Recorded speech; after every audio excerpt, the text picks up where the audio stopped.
이 다음도 사실 CFO에 대한 얘기긴 한데요. 수험 시간 그러니까 어떻게 했냐. 저 같은 경우는 사실은 직장 5년차 이후에 시작을 했어요. 그리고 결혼도 했고 죄송합니다. CFO를 한 시점에 첫째가 임신된 상태였죠. 그래서 아무리 어떻게 해도 와이프를 배려하려 해도 배려를 덜 했죠. 그래서 욕먹을 수 있는 상황이었는데요.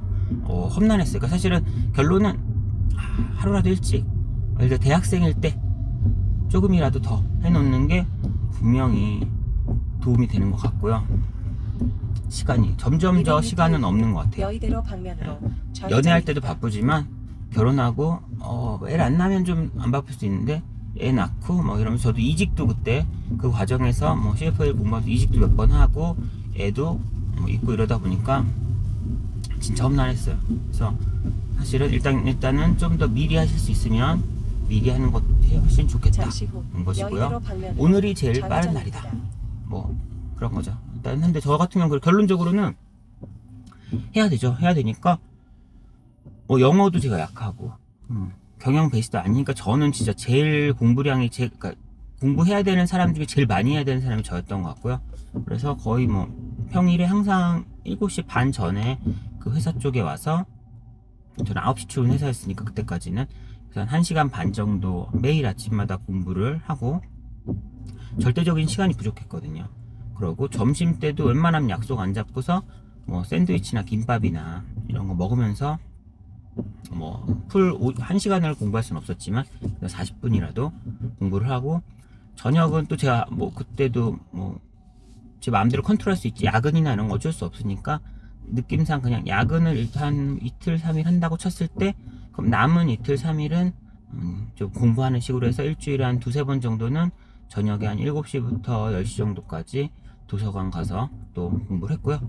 그러니까 또 와이프가 그럼 넌 맨날 집에 늦게 오냐가 되잖아요. 그렇기 때문에 주말에도 공부를 해야 되는데 주말에는 사실 그래서 그 정도까지는 못하고 한 아침 6시 정도에 도서관 가서 한 11시 아침 11시에 집에 오면은 와이프나 아기는 한 10시 정도에 보통 일어나니까 집에서는 이제 제가 1시간만 집을 비운 듯한 그런 느낌을 받을 수 있게 그렇게 하고 웬만한 휴가도 다 시험 공부 안 썼죠. 휴가는 회사 가는 날이라고 생각하고서 휴가 내면은 이제 회사 가는 건 9시부터 6시까지는 회사에 있는 거고 저녁에도 약간 있으니까 풀로 공부할 수가 있잖아요. 그러니까 일요일은 제가 아침에 11시 정도 집에 들어와야 되니까 그래서 휴가도 모든 가족과 놀러 가는 거 놀러 가는 거지만 한 절반 이상의 휴가는 시험 공부하는데 썼던 것 같아요. 그래서 그런 식으로 해서 정말 시간을 너무 거기에 많이 했었고 어쨌든 그 시간이 너무 모자라요. 그래서 저도 스터디도 해보고 싶은데 시간이 없으면 스터디도 못해요.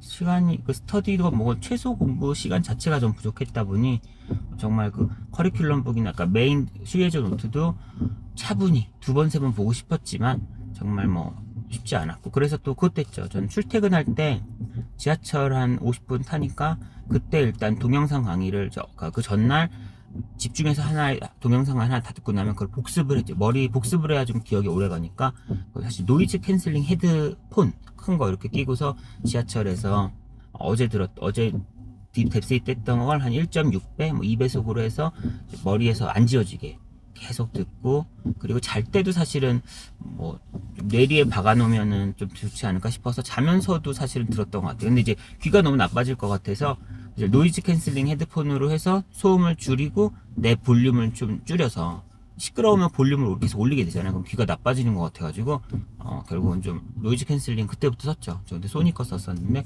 그래서 최대한 좀 볼륨을 너무 높이지 않게 해서 들었던 것 같고요. 계속 그래서 뇌리에 박히게 해서 그 정도 해야 저는 저 같은 애들 붙더라고요. 근데 이제 조금이라도 저보다 경영학 지식이 있거나 조금이라도 저보다 영어에 접근 편의성이 있으신 분들 아니면 저보다 똑똑한 분들은 저보다 똑똑하실 거예요. 이거보다는 더 시간을 덜 투자해도 되긴 할 텐데 뒤로 가면 뒤로 갈수록 머리가 굳어지기 때문에 사실 어릴 때는 제일 좋아요. 저도 40살 근처까지 가서 하면은 전주에 주말에 토 일요일날 열심히 공부하고 다음 주 토 일요일날 되면은 기억이 안 나요. 약간 내 머릿속에 지우개 같은 느낌으로 그냥 휘발돼서 날아가 버렸어. 또 공부 뭐하러 한 거지? 하나도 기억 안 나네? 이런 식으로 해서 사실은 다시 그걸 리마인드 시키는 게 되게 중요하더라고요. 그래서 뭐 출퇴근할 때 헤드폰으로 듣고 잘 때도 듣고 한 게 그걸 복습을 하지 않으면 뭐 어릴 때는 괜찮겠지만 저 같은 나이를 먹고 나서는 잠시 후 복습을 안 하면 좌회전입니다. 기억이 하나도 안 나요. 그래서 그럼 아니겠어. 그런 부분이 있어서 조금이라도 잠시 어릴 후 때 좌회전입니다. 하시라는 말씀을 드리고 싶고요. 웬만하면 조금이라도 어릴 때 하면은 저보다는 공부를 잠시 후 덜 해도 될 오른쪽에 거다라는 게 목적지가 제 있습니다. 개인적인 결론입니다. 네. 어쨌거나 오늘도 여기까지 수고 많으셨고요. 또 다음에 봬요. 안녕.